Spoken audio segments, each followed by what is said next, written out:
Hello everyone, this will be chapter 38 of The Second Life of the Guardian, written and read by Insect Overlord. This chapter is titled Of Freeloader Organs and Therapy, and has content warnings of disgust, abuse, and self-harm. I heard your appendix burst. Izuku shrieked and dropped the air conditioning unit he was carrying on his foot. It didn't hurt, thanks to his steel-toed shoes, but he'd have to squat to pick it up again, and his thighs were already sore. "Tiki, warn me next time! You scared me!" he exclaimed to the slightly bashful god. "And it didn't burst, I just had to get it removed so it wouldn't burst. Where'd you hear about that anyway?" Tiki rubbed her wings together and perched on the AC. "I have my ways." Well, that wasn't unsettling at all. Izuku grunted as he hefted up the unit and began his trek to the dumpster. It seemed heavier than it was before. A bead of sweat trickled down his neck. No, it was definitely heavier than before. Just how much did Tiki weigh? "I wanted to apologize for that," she spoke up again, sounding remorseful. What was she talking about? "You shouldn't have an appendix." His arm shook as he lifted the AC above his head. Tiki flew off the hunk of scrap just as it fell into the dumpster with a loud bang, and Izuku sunk back to the asphalt to catch his breath. "Tiki, why would I not have one?" he panted. Tiki shook her little bug head. "Well, when we were creating quirks," Izuku huffed. "Right, quirks. The Kwami's idea of good entertainment. Flag mentioned how Adrian had to get his appendix removed after it burst. I said it was silly for humans to have an organ whose only purpose is to occasionally explode, so, well, we were already changing things." Great. He could see where she was going with this. Might as well get rid of the useless thing, right? "Tiki, you can't go around removing organs from people just because you don't like them," he exclaimed, running a hand down his face. Across the street, a teenager glanced up from their phone to see him yelling at an insect. They walked faster. "Quirks were one thing, but we don't even know what the appendix does. What if it had some secret function that was essential for life?" Tiki rolled her eyes. "Oh, don't worry so much. Everyone survived just fine without them. I mean, look at you.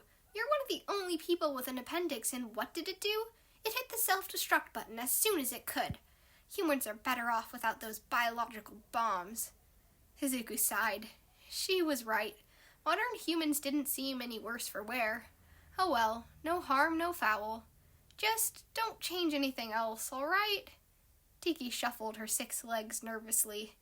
"About that, you know that pointless extra joint in the pinky toe?" Izuku's eye twitched. Izuku sat upside down in the chair in Obero's office, feet balancing above him. "I think I know someone who's being abused," he stated. "Oh, who is it?" Obero asked. He didn't sound startled or probing, just neutrally curious. Izuku appreciated it. "Kachan. His mom yells at him and stuff." Izuku put his hands on his lower back and pointed his toes, balancing in a sort of laying down backwards handstand.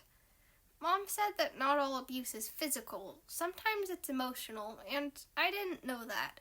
I thought abuse only meant hitting your kid."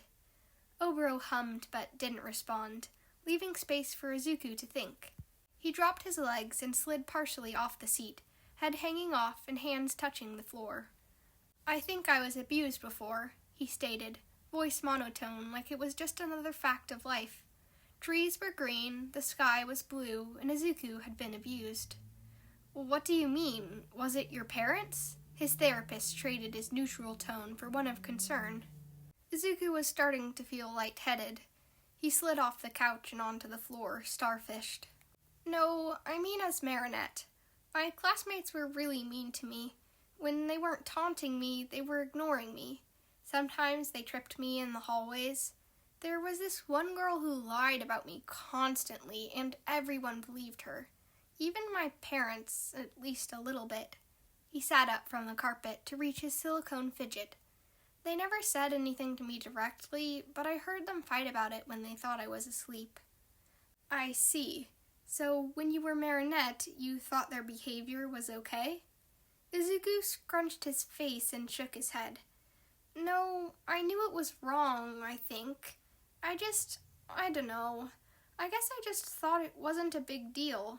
It was just regular old bullying.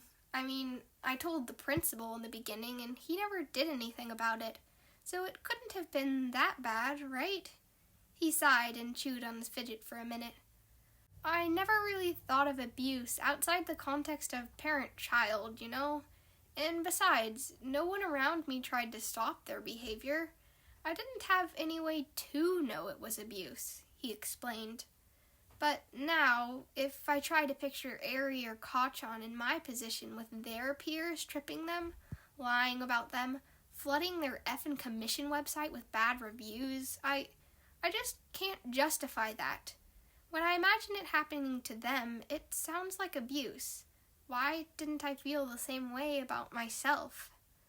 Oboro breathed out a long breath through his nose and leaned back in his chair. It's harder to recognize and categorize abuse when it happens to yourself. Your brain will oftentimes work with your abuser to convince you that their behavior is okay because you deserve it, or because it's normal. The fact you were self-harming during this definitely didn't help. Your brain was already primed to believe you deserved to be hurt, so recognizing the behavior as wrong was harder, he explained. Izuku nodded. Oh. Imagining those close to you in your place is a good way of overcoming that mental block.